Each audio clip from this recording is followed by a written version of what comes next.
lose what we call a somatotop. Bam. Bam. Bam. Bam. We're live. Unfortunately, this one's probably going to be super. No. Gotta have both. They did. Listen. You guys go over there and stay over there and watch the CrossFit Games. This is for people who care about their health. The show will be. You can go back and watch this one. You guys do what you got to do. But this is going to be a good one if this dude shows up. Dr. Stanton Hom. The more I look into this guy, the more and more I agree with him. I wish if this is the kind of dude you want as your neighbor. A neighbor. That's awesome. I'd love to have you as a neighbor. I'd love to be a neighbor. we're trying to buy a house, and we're like, who are our neighbors going to be? Are you staying in San Diego? That's the plan now. Okay. The plan now. We have no intention. Great place. Now. If I had people always ask me if I had well, not always ask me, but when the discussion comes up, if I had endless money, where would I go? And I'd probably choose somewhere like Encinitas or La Jolla. So because you have the beach there, and then you have just the best violin teacher in the world, the best physicist in the world, the best holistic, blah blah blah. I mean, you have the best everyone in the world there, plus the weather. And when I say the best, I mean there's the best in every every town has the best. But man, San Diego is amazing. San Diego can't be beat in the continental U.S. I would say San Diego can't be beat, and I mean just the work that we've been doing over the last 2 years for sure. It's also very inspiring as well. So I mean it's kind of crazy being in California for many reasons, but especially in the last 2 years, we definitely have found our community, which I'm glad you mentioned neighbors, because that's what we're thinking about too. It's like, and I am in Santa Cruz, and I have a ton of resources, and I have money, but I'm talking about like real money. I'm talking like, you got $5 million in the bank and you're making $1 million a year. That's then you could really, and I know some of you are like, what? But that's kind of like what you need to like really take advantage of La Jolla.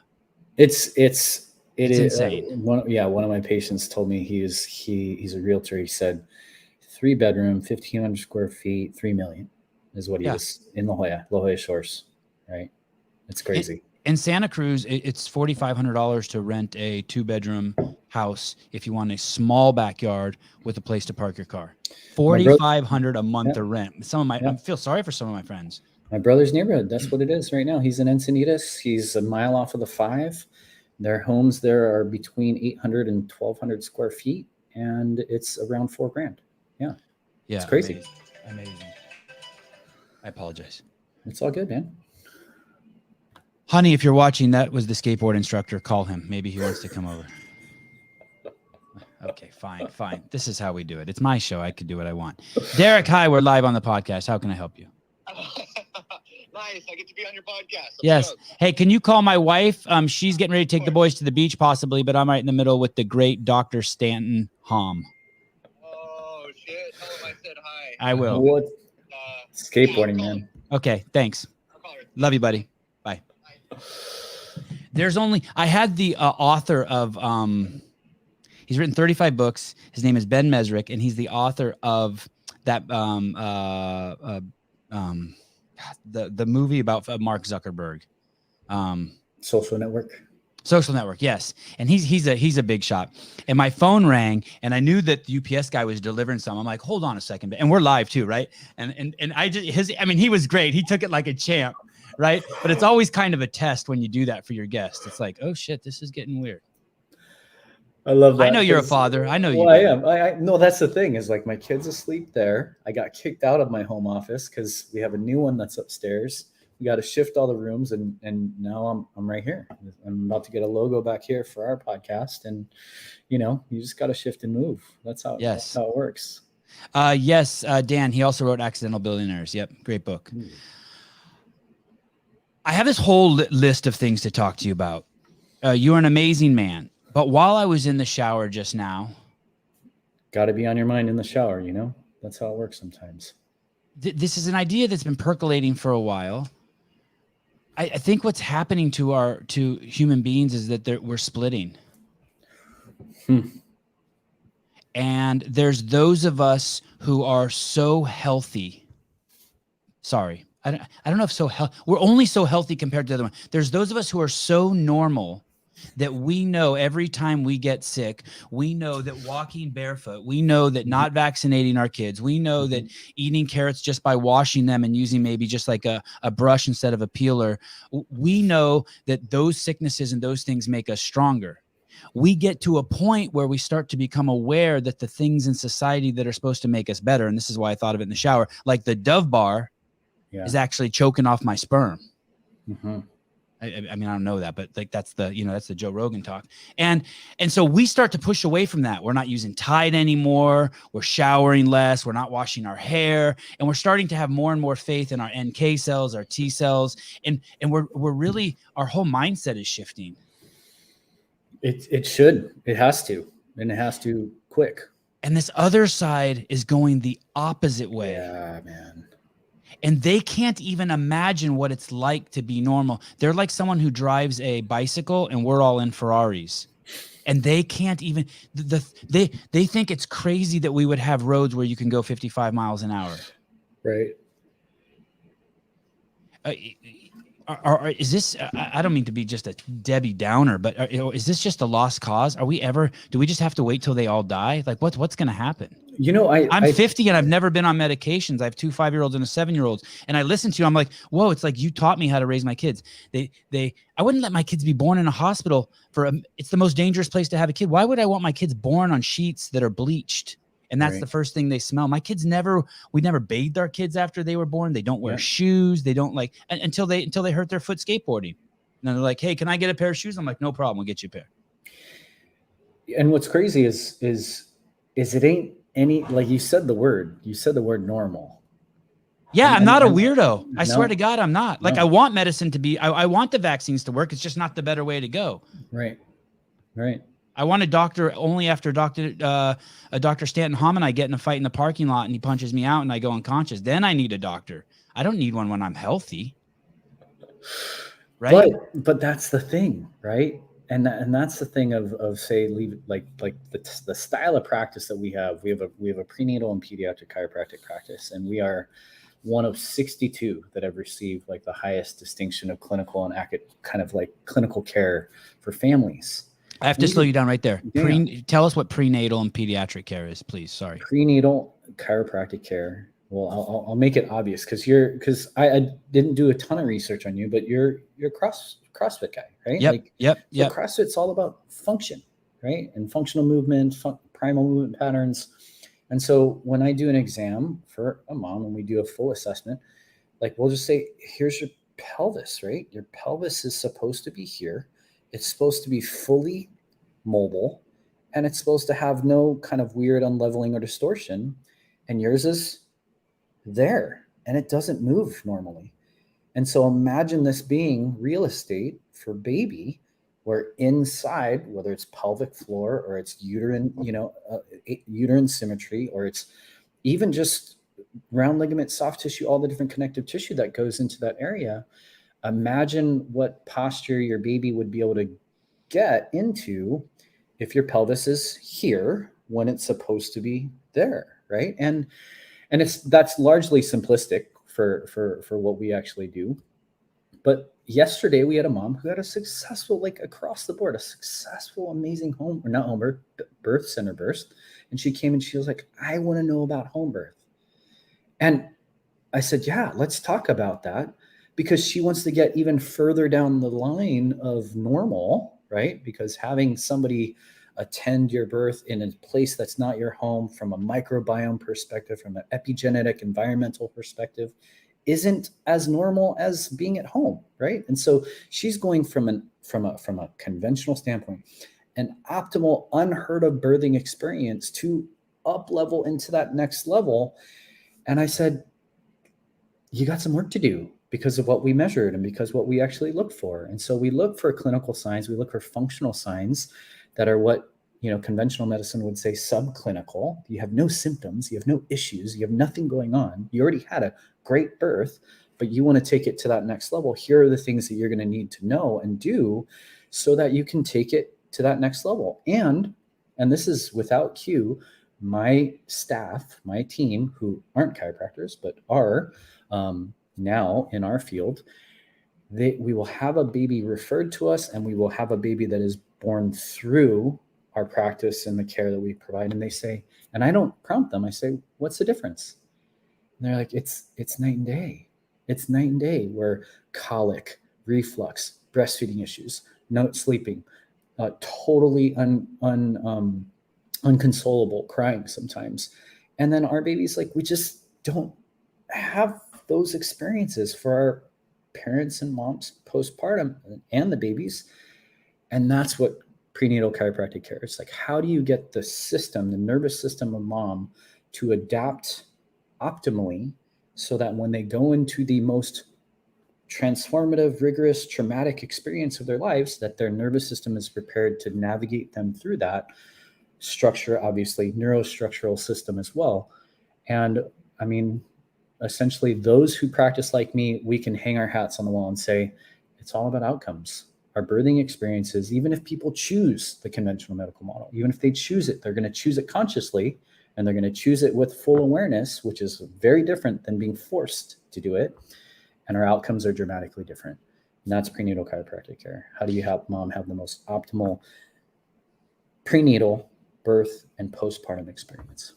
I like that. What you refer to it as, it's sort of the real estate where the baby is created, grown, and then birthed from. You make sure within your skill set that you take care of that real estate. You prep it, you care for it during it, you give the mom the tools, and then the pediatric part is that you take care of the baby also, you watch the baby for a while also, and the mom together as a unit, right? And so we typically, every mom who comes into us, whether they choose us, for their practitioner or not, we offer our infant exam complimentary.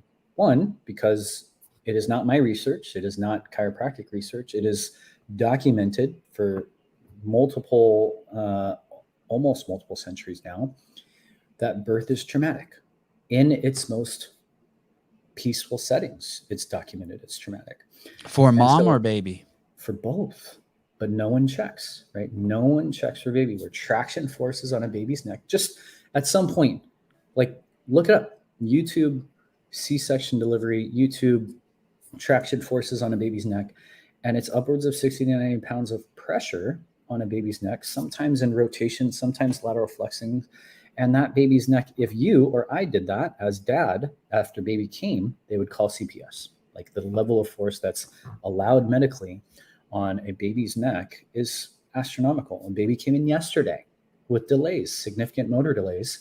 And I asked the question, I was like, tell me about birth. And she's like, yeah, like, the cord was too short and they just had to use forceps delivery. And I was like, tell me about that. And dad, like, starts shaking his head, almost drew a tear in his eye, because it was like, it was fucking gnarly, man. He's like, it was so scary.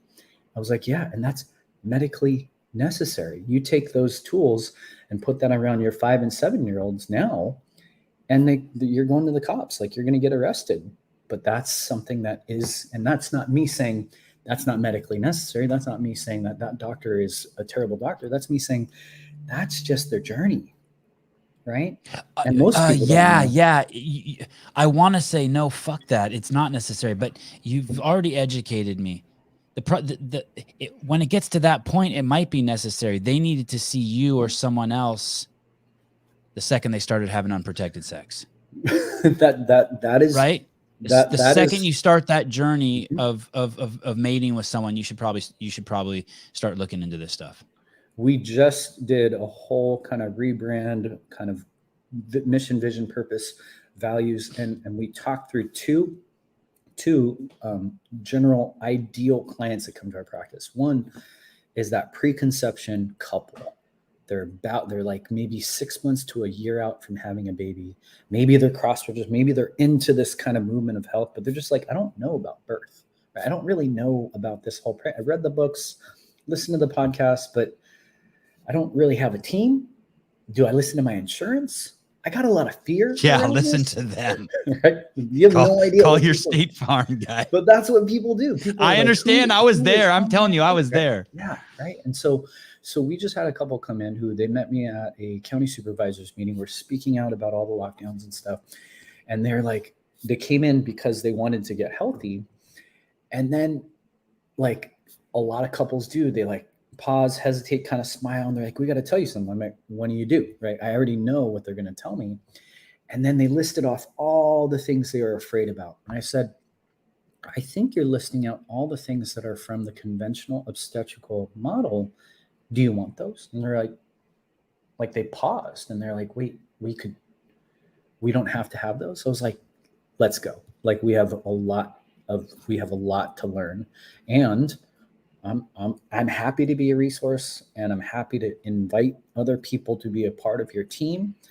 And now they're moving to Texas now, which everybody's moving to Texas, but they already have midwives, they already have doulas, they already have education teams, they already have people prepared to meet them in Texas, and they have no fear around this process because mom is starting to realize everything that I've known innately about my own kind of wisdom of my body, how I'm made and programmed and designed, and how women have done this for eons of time, fell into place because now I have the right people on my team. Whereas before she was just like, I'm so scared. I don't like, what's an ultrasound? I'm like, let's talk about that. Right. Yeah. What is this amniocentesis? I'm like, let's talk about that. Do you want those? You're like, I don't think. Is that the thing where they poke the baby with the needle while it's in the stomach? Essentially. Yeah. Yeah. Essentially they disrupt the horror stories around that, even in my own circle of friends, is crazy. Yeah, it's crazy. It's truly crazy. Just to give you a little background. So my wife was 39. I was 43. We weren't married, but we've been together for 20 years. We knew we would never get married. We knew we would never have kids. She started hanging out with some women who were breastfeeding. She's like, hey, I want to do that. I was like, all right, cool. She got pregnant.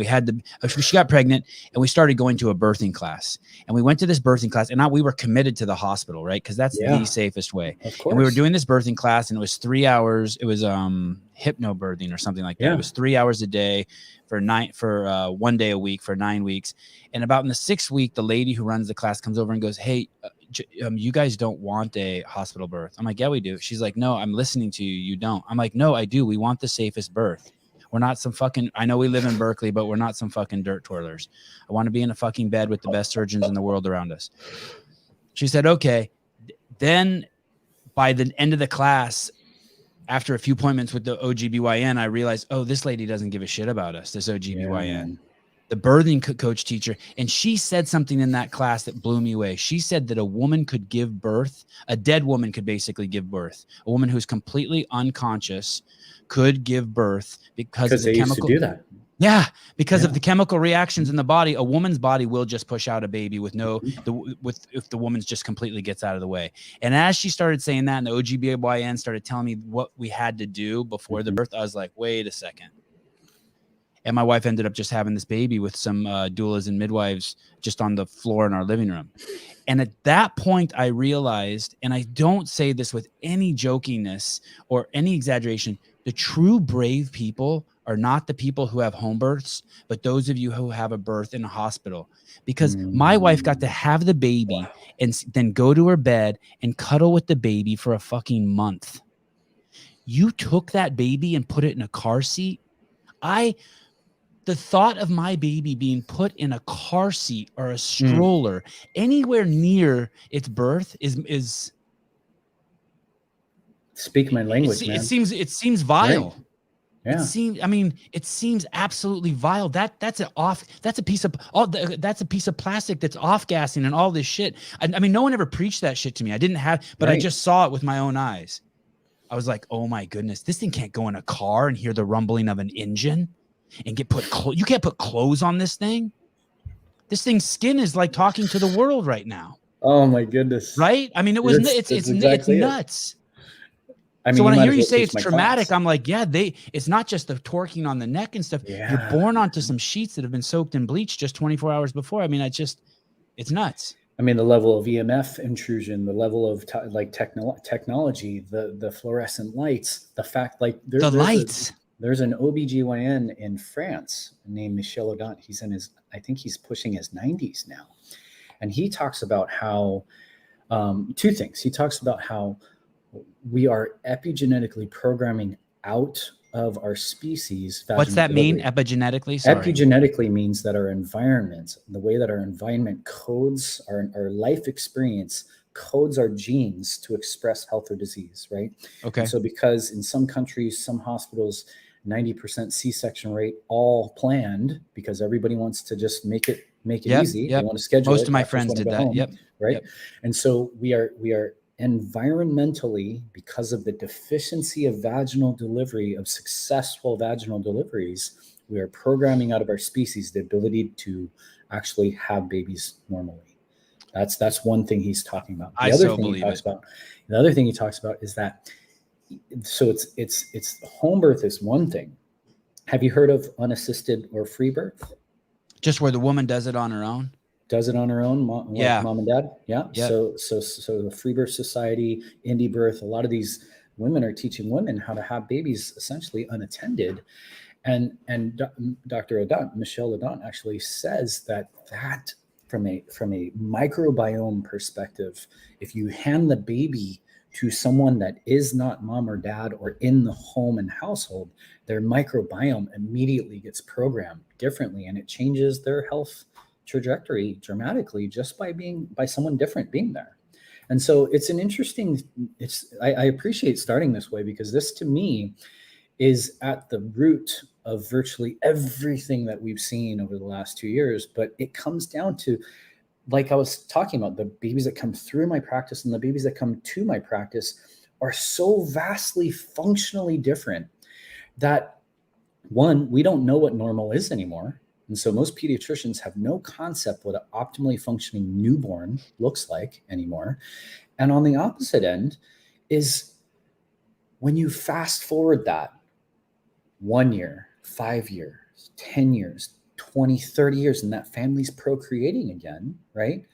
The statistics in America are 1 in 6, 1 in 7 couples are having issues with fertility. And if you are, I'm compassionate to that for your listeners.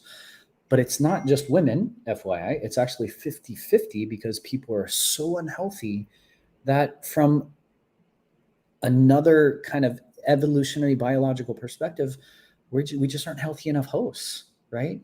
And so from 80% of our adult population that has one chronic illness, comorbid condition, 55% has 2, 20% has 3, and you look at COVID, right? God, that seems low to me, doctor. Well, I say that. Yeah. Me going to the World Health Assembly in 2011, that's 10 years. Those statistics are 10 years ago, 10 years old. And children, 10-year-old study, 54%, one in 2 of our kids has a chronic illness today. And so for us, it's not just about the disease, it's also the quality of life that these people that have these challenges that are lassoed to the pharma system and the medical complex, that they have no possible chance of exiting, but they have no possible chance of actually healing unless they run into for some people, saving grace is finding a CrossFit gym where they actually just start to learn about the whole environmental aspect, maybe even go branch off into Paleolithic understanding of just how we're so vastly different than how our genes are expecting our environment to be.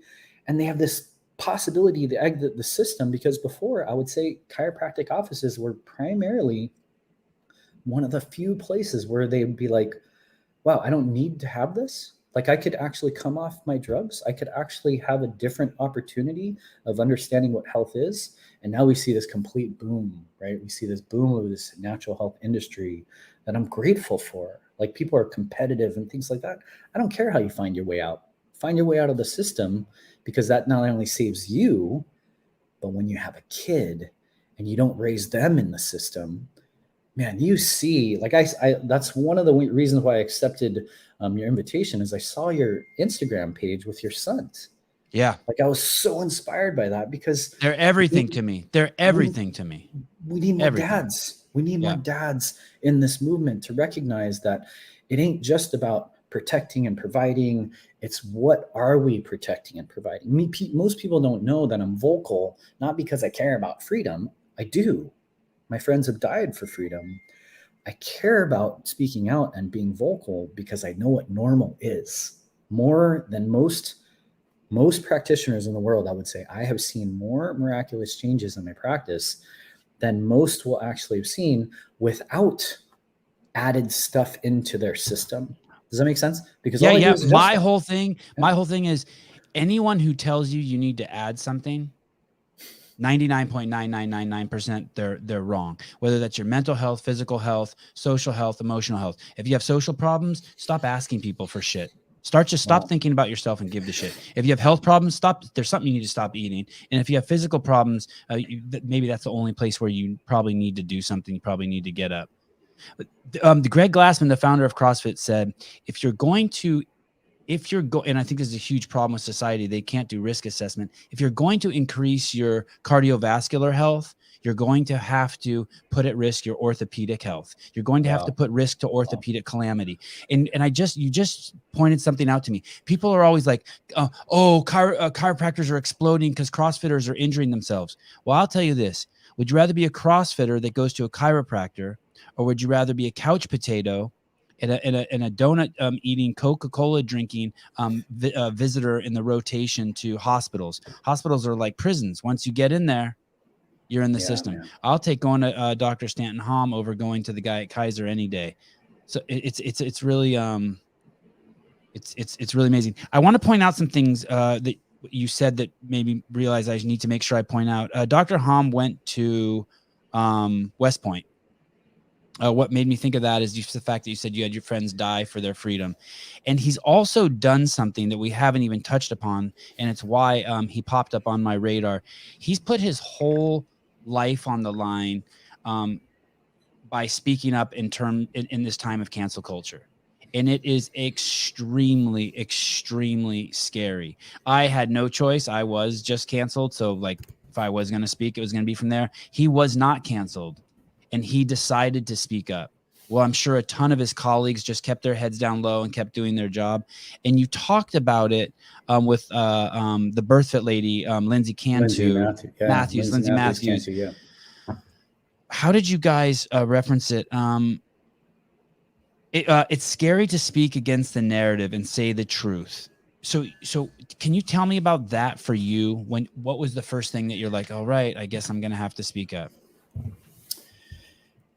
This is. And was it scary? I don't mean to mischaracterize you. I would say it is. I would say there is a certain level of fear, even now, 2 years into this like kind of craziness, right? Because you need to make money to feed your family, right? I mean, that's basically what it comes down to. A calculable business entity in my planning is attrition now. And attrition, not because people don't like what I say, but attrition in California means that the greatest number of medical refugees that exist in America today are coming from California. Like we are literally flooding out of the state because kids can't go to school, because all sorts of different, you shouldn't be going to school anyway, toxic environments, but literally like Texas. I was sharing a story about Texas yesterday. A patient was telling me about Franklin, Tennessee, another telling me about Idaho, because they have a home in an area in North Idaho. Everybody's going somewhere. It's an increase dramatically.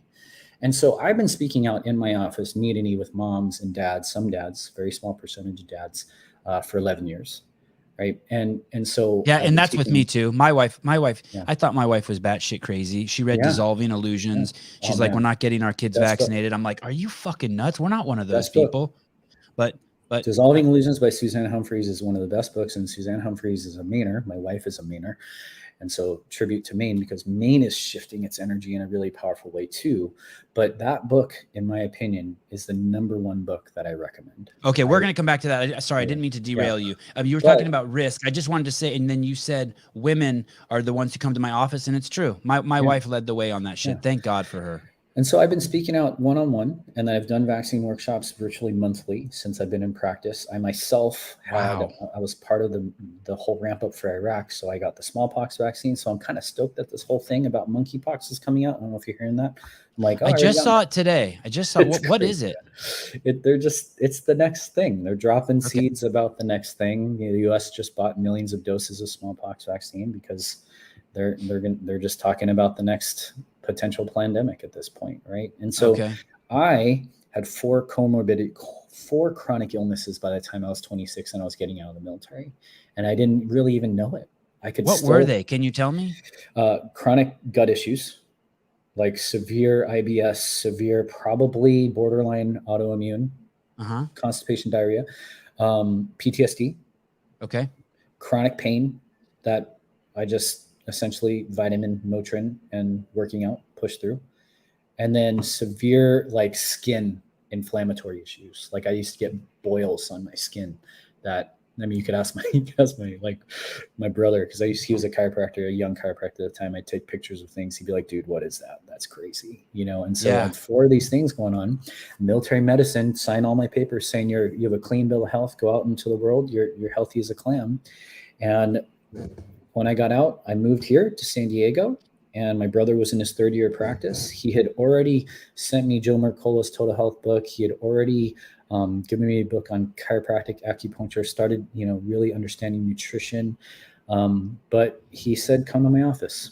And he did his workup with me, made some recommendations. And in 6 weeks of full lifestyle transformation, whether it's breath work, yoga, grounding, surfing, sometimes 3 or 4 times a day, meditation, what about diet adjustments, nutrition was already like you should talk to my roommates in the military. Like we were in Central Texas. The only Whole Foods at the time was in Austin, Texas. I would drive to an hour and a half for food, for produce. And I was already starting into that, understanding what paleo nutrition was back then. And my roommates hated it because it was more expensive. And then within like 6 weeks, they're like, dude, this is like one of the best tasting, but like it's the best food that I've ever had. So nutrition was already a really powerful habit for me. And so, 6 weeks into getting adjusted and all this lifestyle change, I felt like, you push that Nintendo reset button, the whole screen starts over. In 6 months, my brother was like, dude, I think you're the healthiest patient in my practice. And a lot of that stuff just peeled away dramatically. And so for me, he gave me a book called Vaccine A by Gary Matsumoto. And that was about the anthrax program. Oh, man. And the anthrax program is not arguable. It's actually classified as a full-on experimental program that they still give to soldiers today deploying. And I read up on it and I was like, dude, from squalene to adjuvants to all sorts of different things. I was like, man, the fallout from this is what I was already experiencing in my 20s. I felt my body heal it by eating well, moving well, thinking well, chiropractic, all the different self-healing things that I did, which were, now they're all called biohacks, right? And it was inarguable. It was inarguable for me. So I went into practice and I went to school, was inspired to go to school, was already kind of speaking out on campus. They said, we had a public health class. There's no debate about vaccines. Like at the beginning of the course, we got to that day and I brought all my resources and I said, why won't you medical doctors who have 30, 40 years of education and you're my teachers, you're our professors, some of you have tenure and you're not going to have a debate? Like, let's have a debate. And we had a debate and there was no touching. Like, there's no way that they could even come close to what I had as far as the research and information. And then fast forward that into practice. And I've been speaking out since. So when it came down to 2020, I didn't believe it at first because I just said, this is not going to be anything. Like our bodies. And that's the fear piece, right? Yeah. That's the fear piece. I didn't want my wife. I didn't want to tell anyone that my kids weren't vaccinated for the longest time. Until COVID came out. Mm-hmm.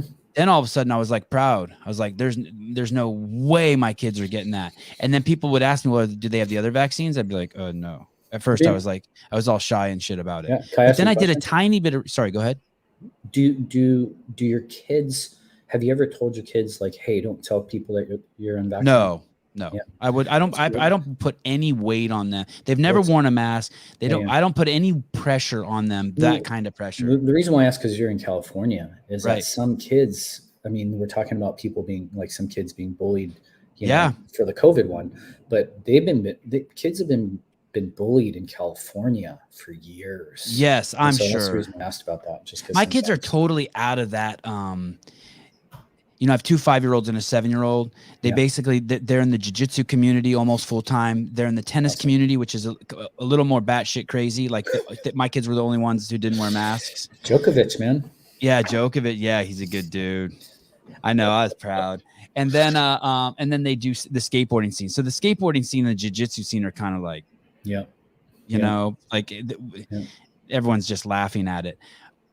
I do understand if you're 100 pounds overweight and you smoke a Juul, which I think is a pretty common demographic.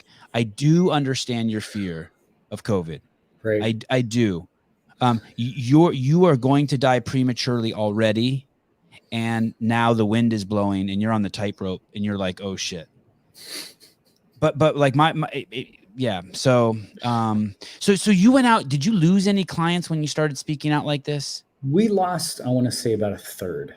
Wow. And that's huge. So it was we, scary as shit. It was, but I mean, I was just on Steve Kirsch's podcast, and he's like, but you teach and you speak out anyways. I'm like, yeah, because I couldn't sleep at night. Like that's really what got me more than anything, as far as like the fear. Like there was, of course it was scary. At the beginning, I didn't really talk about shots. I didn't really talk about lockdowns as much as I talked about guarding your heart, your mind, and your soul from the level of fear and anxiety that was coming out. And that alone made people like leave my practice, because I was like, well, okay, if you're already triggered by fear. But then I started to call the shots. I started to call the shots about shots. I started to call shots about how masks are essentially the gateway drug into all of it, right? If you accept for masks, sure, right? I'm so against masks. Masks spread fear. They tell everyone around you. A study just came out of Japan. I don't know if you saw it. Just came out now, and I've been saying it from day one. Mm-hmm. If you wear a mask, you are complicit in spreading the problem. They're like, no. Oh, yes. You're telling everyone you're scared and that there's something to be scared of, for sure. And so with regard to that, like I took that from like at the time of COVID, right? Like the beginning of COVID, my kid was 7 months. She's almost 3 now, right? Wow. Yeah. 7 months. She was barely doing tummy time in my office. She was just getting into almost like that kind of 4-legged position. And I had to make a choice. Like, is this office, her second home, my second home, going to be a place where we promote any of this? Like are we going to be open to any of this? And we said no. So we lost tenants. Wow. A naturopath cornered me in my office and said, it's the law, it's playing. And I was like, it's not. And you know what you know what I know. I was like, you know what this will do to people's physiology. You know what it's going to do to their mental state. And for me, the data that I started to read right away was that by 3 months, babies have a visual acuity to be able to decipher, like, what's your native tongue? Armenian, and then I learned English, right? When I was around 4 or 5. Yep. So your kids by 3 months of age would be able to decipher Armenian and English just by looking at a mouth and lip reading. At birth, babies do this, right? You've had 3 kids. Like you see babies, like you make a face, you turn your head. They mimic your facial expressions because from day one, they are already using their mirror neurons to understand the world, and nothing is more important in the world than a baby's parent and who's holding them, right? We have I have a colleague out of Redlands who was telling me about a patient who was a nurse who was around COVID patients, and she had a baby at the beginning of the whole lockdown. She was in the COVID ward, so her safest thing to do was to not see her kid for a year. So she sent her kid to her grandma for a year. And so that, to some people, is more safe and normal than everything else. And so for me, she was afraid that she would give the kid COVID? She was afraid that she'd give her kid COVID, so she thought. Did she not see the studies on that? There were no deaths.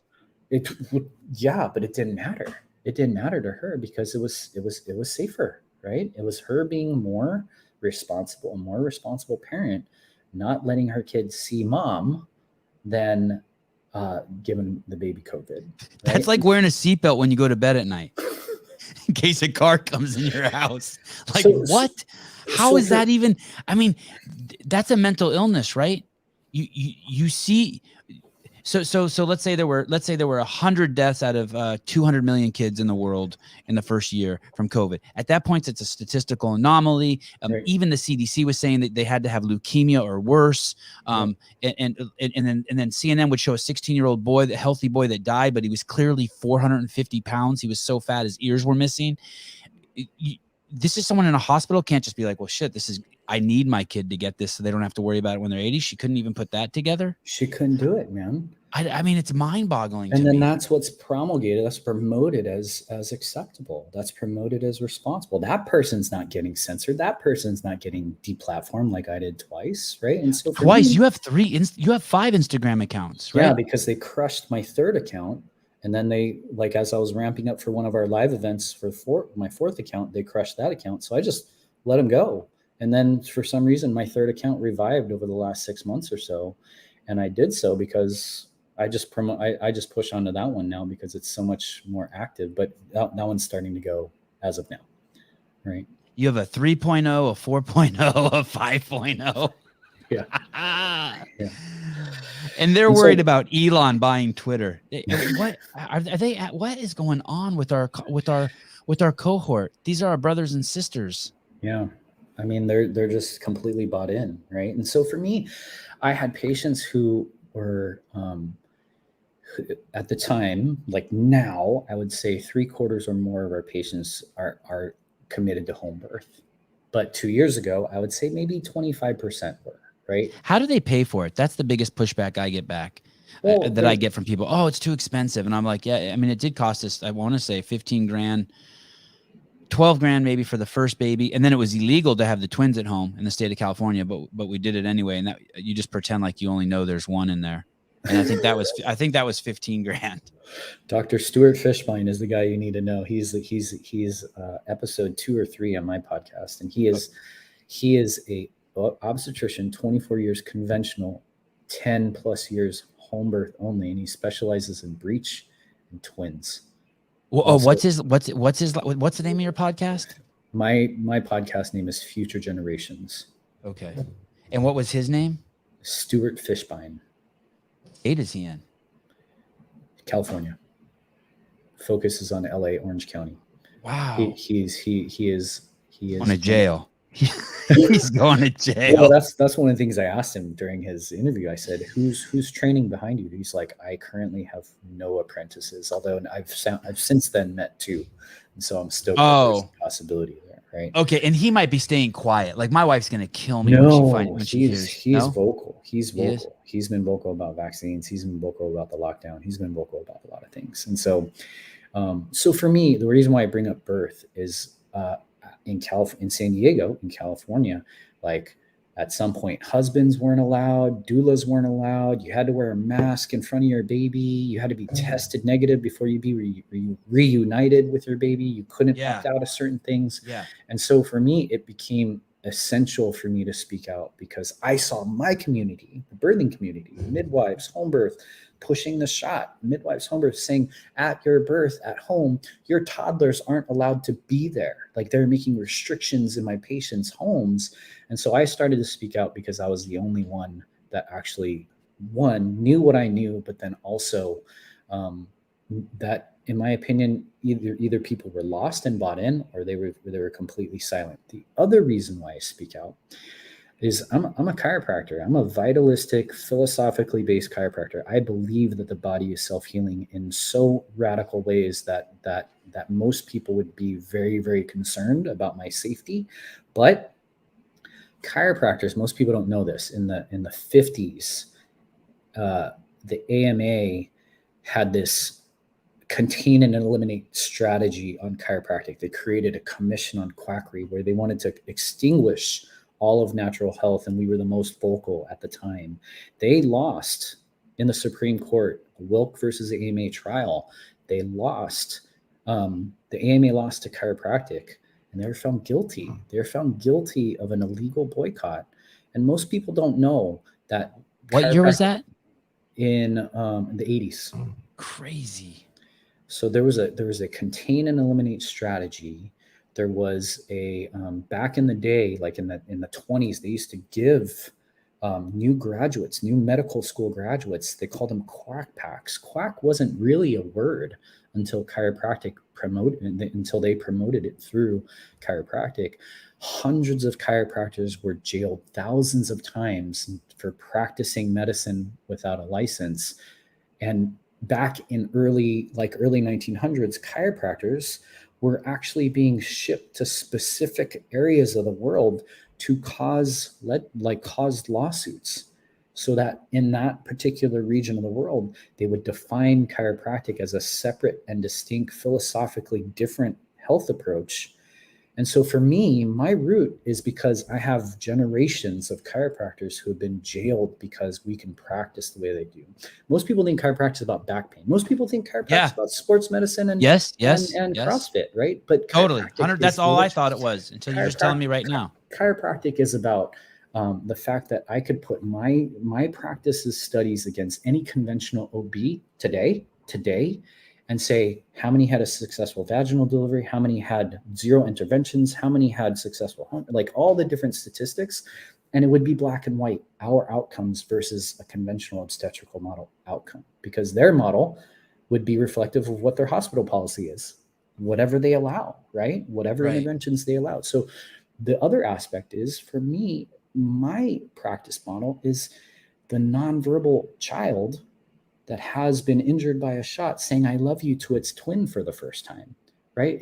In my practice, it's about the chronic autoimmune stuff that resolves because they've learned how to create a healthy lifestyle and a healthy environment, and their nervous system and immune system has found more balance based on adjustments, right? My practice isn't the conventional thought, right? Chiropractors didn't go to jail because of back pain. They didn't go to jail for insurance benefits. They went to jail for the fight that we're in today. And Ben Tapper is pretty much Dr. Devin Verana, Dr. Billy DeMoss. There's a handful of chiropractors that are speaking out today. And it drives me crazy because we wouldn't be practicing today if it wasn't for chiropractors who were renegades from the very beginning, speaking out, calling out the medical model for what it has been. And if they were successful and brave then, we wouldn't be where we are today. It was literally a calculated response to extinguish natural health care, and they almost did it. But the problem is for them is you can't extinguish the truth. You just can't. The truth is one of those things that will, if there are no chiropractors alive, if there are no natural providers, if there's no CrossFit alive, life itself will continue on. The brilliance and beauty and the infinite wisdom of life itself will carry on, and someone will be able to create a model around it, and it will continue. But I won't let it, in my world, I won't let it die out, because it's about my kid, man. It's about my kids. Our kids are gonna carry this flag, and they don't even know it yet. Yours may. Mine are too young, right? Mine's 12 weeks and 3 years old. You know, they're just they're starting to get it. Yeah. My kid doesn't even want to play tennis with his shoes on. You think in this podcast you did with Miss Matthews, who's also on my podcast, and an incredible human being, you think that the bad guys know what they're doing? I do. And that, I don't know if, and most of my cohort and the listeners of my podcast think the bad guys know too. Mm-hmm. I'm just struggling with it. I can't go there. And when I heard you say that, I think that the reason why I can't admit that maybe they know what they're doing, because if I did, then it would, the actions that I could take to stop them would grow exponentially. Right? Because if you know someone is doing something bad, if you are kind of like morally more open to stopping them. Like morally, I have an obligation to treat everyone like they're God. But if I know they're trying to hurt me, something changes. The game changes. So a blind guy stumbles into my yard. I cannot shoot him. But the second I know I 100% know that it's a guy who came in to hurt my kids, he's dead before he gets on the property. So how I know is, before the phrase used to be follow the money, right? It used to be follow the money. You could follow the money into, I just interviewed Dr. Scott Jensen, and he was talking about his book, which is called We're All Being Played. And he's talking about the big three: big pharma, big tech, and big government, all essentially creating the web. Right. And you can see the people moving between each industry. You can see the money moving between each industry. But until the last 2 years, where this isn't new for censorship, right? Censorship isn't new, especially around our movement, the medical freedom, health freedom movement, especially vaccine choice, informed consent movement. We've been censored for a long time. But censored, and the propaganda is insane because everyone's afraid.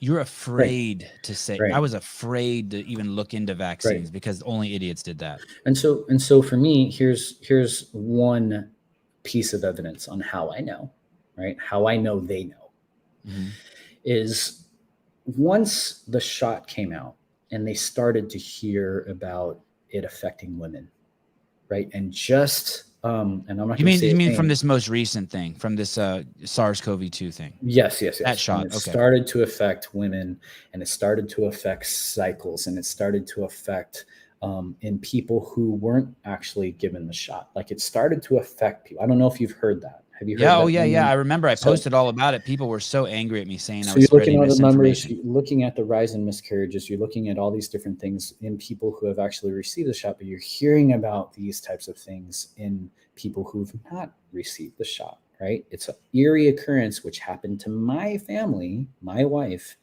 miscarried a week after a family member stayed with us, freshly shotted up with the Pfizer. Wow. And then literally, I was just on another influencer's podcast yesterday, not yesterday, this week. And I'm not going to say who it is for privacy, but this is the second time I've heard this, that his 2-year-old, after grandma and grandpa visited, bled out of her own vagina. And I heard Dr. Larry Pilevsky, a career pediatrician who is one of the most experts, one of the most amazing informed consent medical freedom experts. He said that he lost it when a 23-month-old came into his office and was having her period. Because oh my goodness. So here's the thing. When that started to happen, there were 2 Instagram profiles that were posting that consistently over and over and over, and then they were deleted. Yep. And so for me, it became follow the censorship, because when the Pfizer documents came out and they started to show, not the recent the early documents that said, these are the ways that you could be exposed. And one of those avenues of exposure was being around somebody who had gotten the shot. We knew, they knew more than we could ever fathom, because they were deleting the answers. They're leading the people. 2 of my friends, one of whom, her name is Tiffany Parado. She created this movement called My Cycle Story. And she actually collated and compiled enough research about these reactions that she actually is now published. She's a published peer-reviewed PubMed index journal of her survey results that show that unequivocally, not only does it affect women and affect their cycles and affect their health, whether you're shot or you're shedded upon, that it's literally like it is alarming. It is one of the most crazy, like clinically valid things. So for me, once I started to see censorship being strategic, like calculated for very specific ways that certain people were what they were communicating and what the exact like adverse reaction was, then they know how bad it could actually be. And and I think I know this too. And this is me just being like, I don't have the perfect end around conclusion to this yet, but I think they know how to help.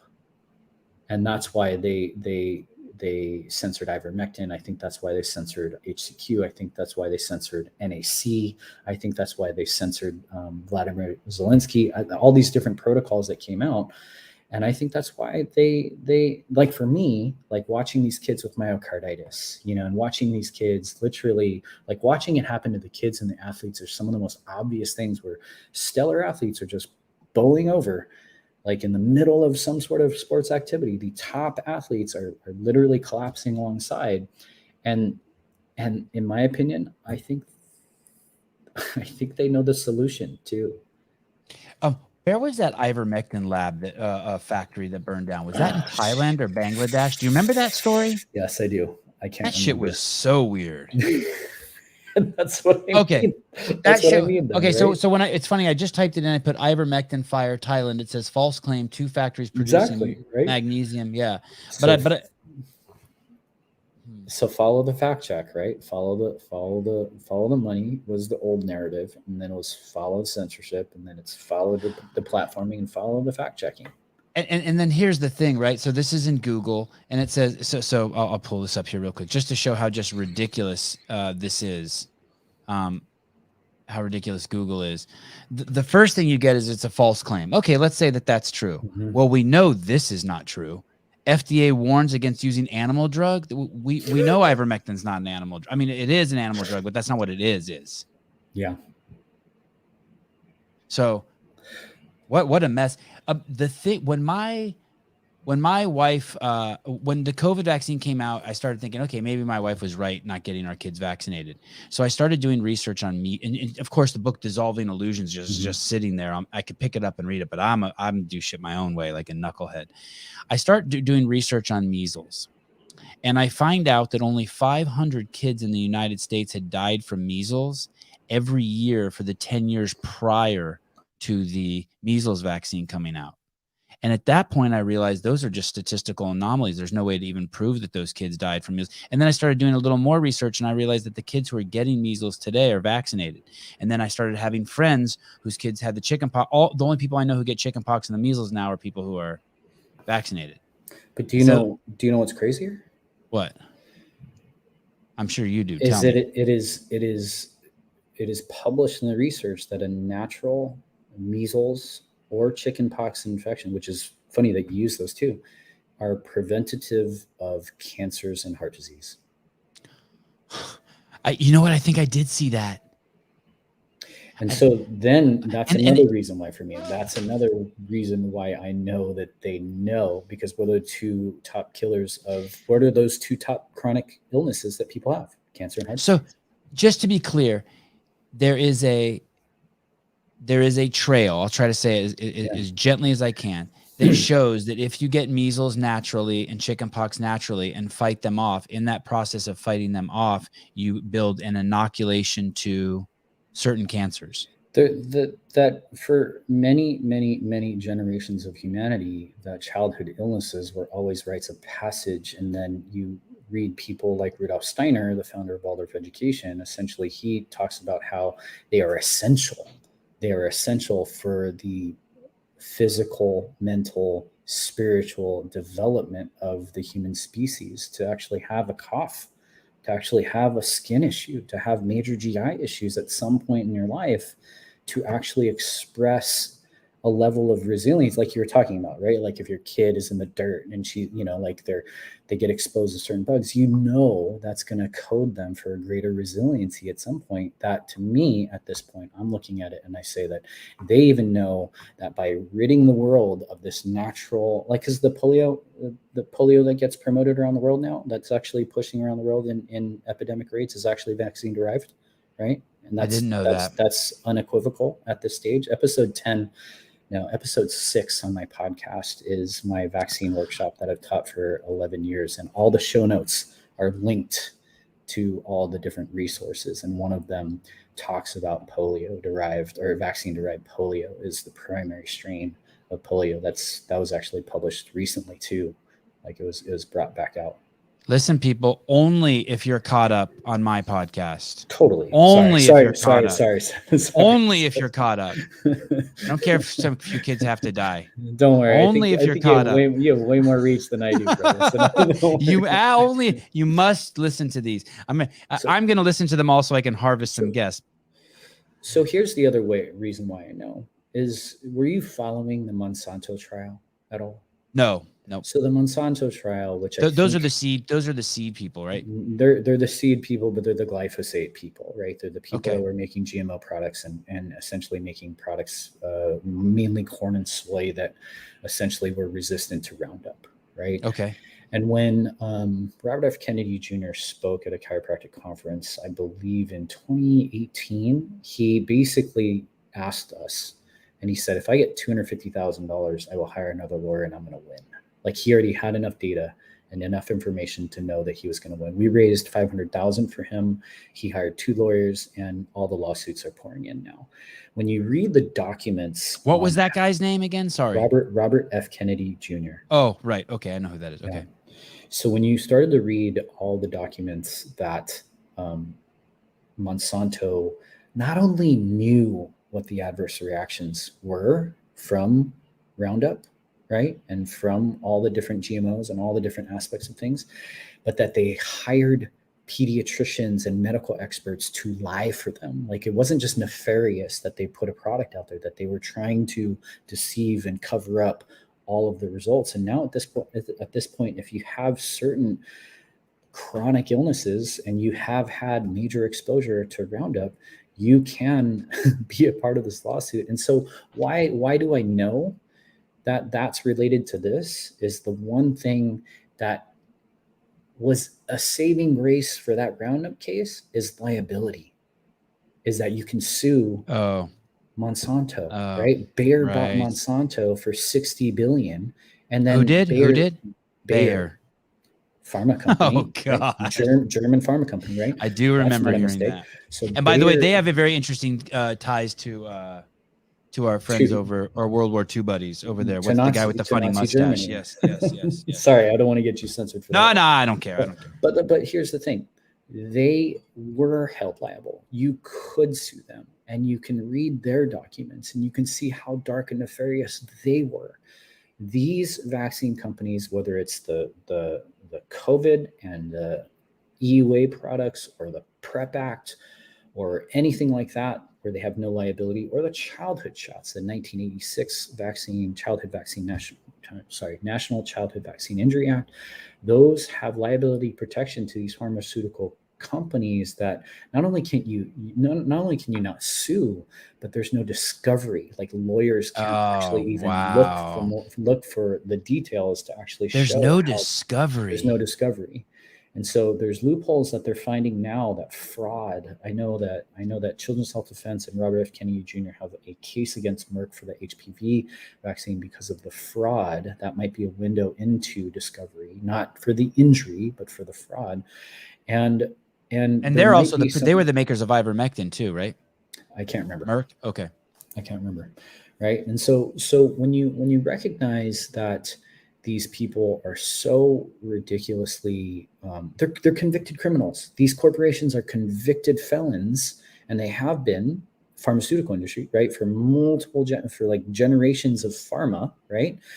And at this stage, like, they have no liability. So you have to just know they own, like, the cartels, and tech and them now are trying to enslave the populace forever, right? And that's just how that's where I come from now. Right. So I'm not just fighting for freedom, like my friends did and we did in deployments and things like that. It's recognizing that the war today is not overseas. It's on our devices, right? It's right here. Right. Like in California, they're about to pass, right? They're about to pass SB 866, which is the minor consent bill, right? Where they're going to give children in the state of California over the age of 12 the ability to consent to their own shots.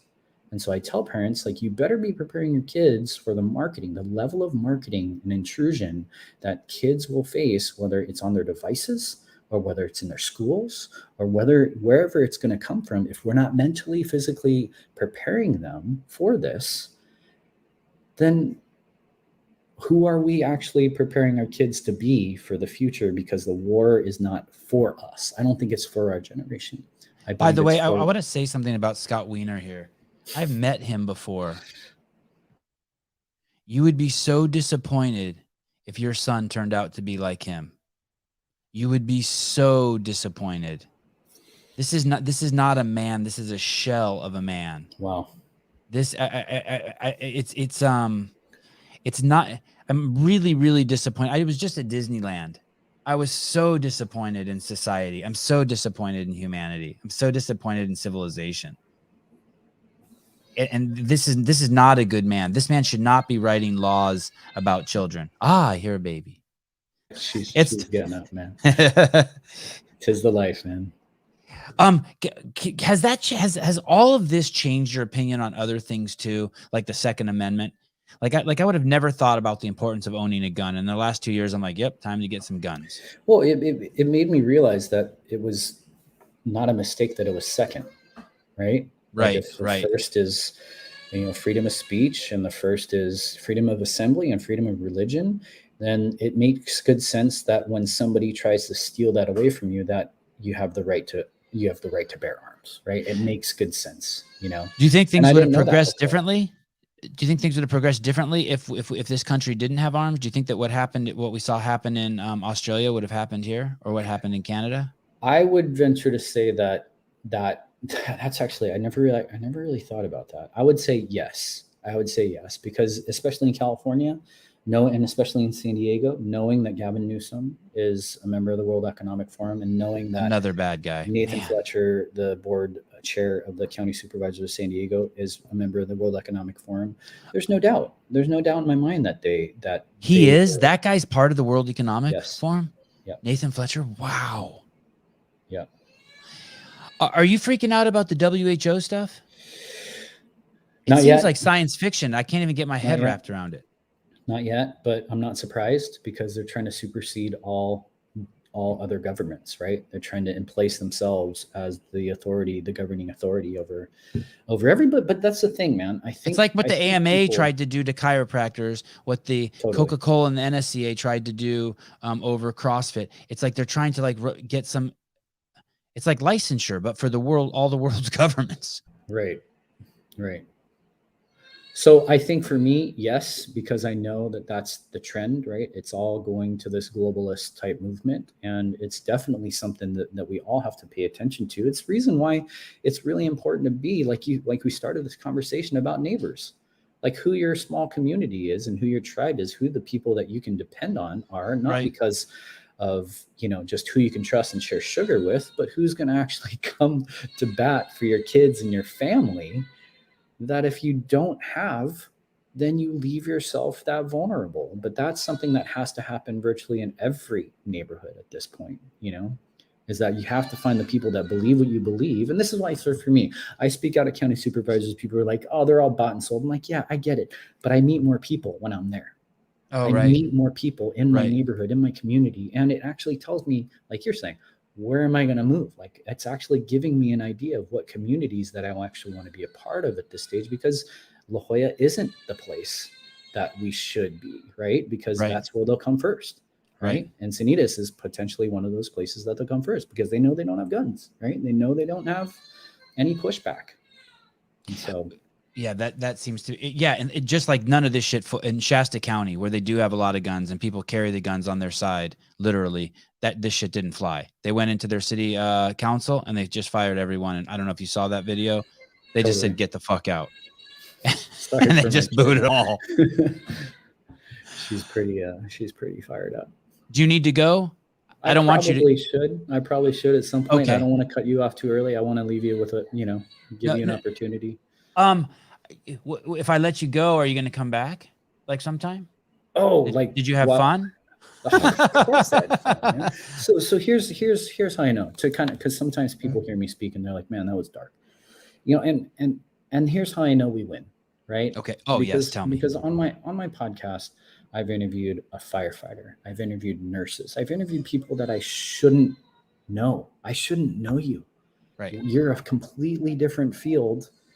And you have influence in this field that is a massive field. And that jiu-jitsu and skateboarding and CrossFit, that these industries are not playing the game. And so I know that we're going to win, and we have already won because we're collaborating in ways that would have never existed 2 years ago. And the infrastructure, like you're saying, from a health perspective, from a mental landscape and resiliency perspective, from a spiritual guard your heart and your God courage and your God strength and love perspective, fast forward 5, 10, 20 years from now, we can't lose. Right. We just have to step up that now, because most of us are a little too afraid to speak out. We're a little too afraid to do a lot of the things that we're supposed to do at this stage. And we know that we need to step up even further, because the war, as I was saying, isn't overseas. It's in our homes. Isn't over. Oh, right. It's literally on this technology. They're listening. They're following us right now. Right. And so at the end of the day, it's time for all of us to step up bigger than we ever have before, find the people who are absolutely aligned with us in many, many ways, and start collaborating in real ways that create the communities that we've always wanted for, the businesses that we've always wanted for, the things we've never even imagined or created before, which I imagine you are at work with, like those things, the ideas that came up in the last years are because of the level of tyranny. And so let's also fast forward the fact that those people are going to continue to have chronic illness. They're going to continue their genocidal practices and continue to cause infertility and all these other aspects of things that they don't realize that their end game, they're killing their own resource. They're killing their own ability to actually do the thing and forward the tyranny, because we're going to be far outmatching them in every aspect of things. And so those are two ways that I know that we're going to win. You used this phrase I'd never heard before. I do believe that we're all mirrors here, but you use the phrase mirror neurons. And in just now, I realized that there's things. My wife was never going to have kids, but she mirrored the women around us. Now that we've pulled our kids out of school, 5 of our friends have now pulled their kids out of school. And so, and we're all scared. How are we going to homeschool? But it's only scary for a minute. And then it just becomes normal. Nothing's more scary than when you first have the baby. And then, 10 minutes later, you're like, fuck, it's like it's always been here, right? Like literally you get over it like in 10 minutes. Say it again. Right. There's no return policy, right? Yeah. You have the kid, you're terrified. The midwife leaves and you're like, oh, it's always been here. And you just get in where you fit in and you do your stuff. It's really like that with homeschooling. Thank you for being on the show. Thanks for having me, Sevan. That podcast where you talk about vaccines, what do you remember what number that is? Episode 6. Okay, episode 6. Please, everyone, go check that out. Just give it a chance. It's the Future Generations podcast with Dr. Stanton Hom, episode 6. And forgive me, that's like 2 years ago, so it's not as I probably need to re-record it because I could probably speak a lot better than I did back then. But it's all good. It's all the you are an amazing speaker, and I will give you 12 weeks. What's that called when you get to raise your kid for the business? What's that called? What's that called? That thing that women get when they get to take care of their kids for 12 weeks. Leave? Yeah, I'm going to give you 12 weeks maternity leave, Dr. Stanton. Thank you, sir. And then I'm going to bug you to have you back on again. Hey, man, I'm happy to be on, and I'm grateful to be, a part of a new community, because I know that we all just need to kind of start integrating a lot more. And honestly, this is it. We should know each other.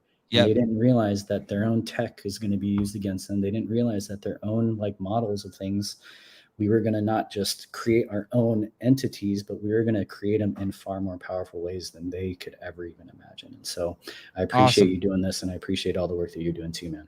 Awesome. Thanks from all the parents out there for fighting on the front line.